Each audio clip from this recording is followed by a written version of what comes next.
Je m'appelle Frédéric Mussolini. Je dirige un théâtre de ville qui s'appelle le Théâtre Jacques Ralat, dans la région de Montpellier.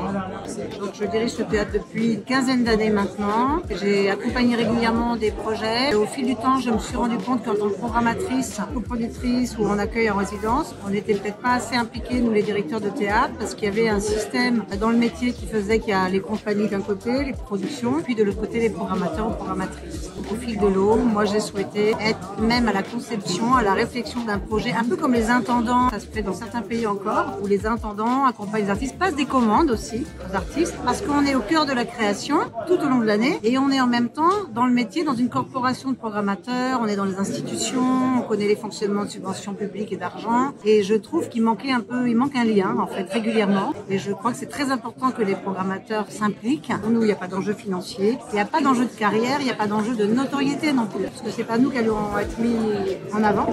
Nous sommes dans l'ombre, mais à notre juste place. Et je crois que c'est notre cœur de métier parce que mon métier, c'est directrice artistique.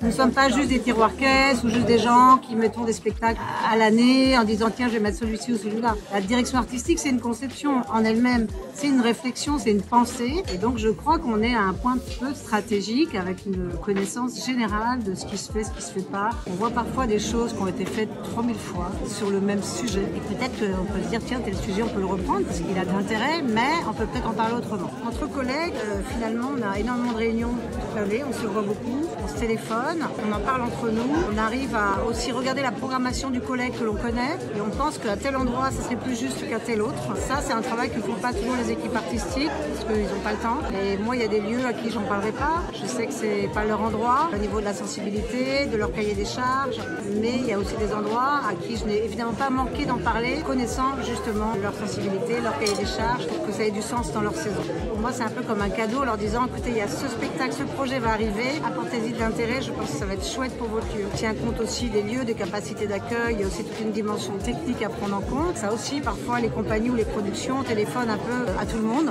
sans se demander si le spectacle va rentrer techniquement. Donc il y a toutes ces dimensions-là que je crois qu'on arrive à acquérir nous au fil de l'eau en tant que programmatrice et programmateur. On a une juste place pour en parler, pas à tout le monde. Et l'objectif pour moi, c'était d'en parler à 10 théâtres, pas plus. Et qu'après, le spectacle fasse son chemin par lui-même, avec la condition qu'il soit apprécié par le public, par les programmateurs ensuite qui l'accueillent, par la presse. Donc après, le spectacle fait sa route parce qu'on oublie dans nos métiers de rêver. On est très pratico-pratique, très tournée, production, organisation, méthodologie, etc.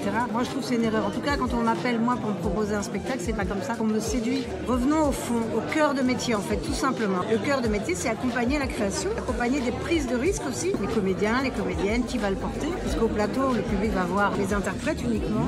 On part d'abord de ce point de départ.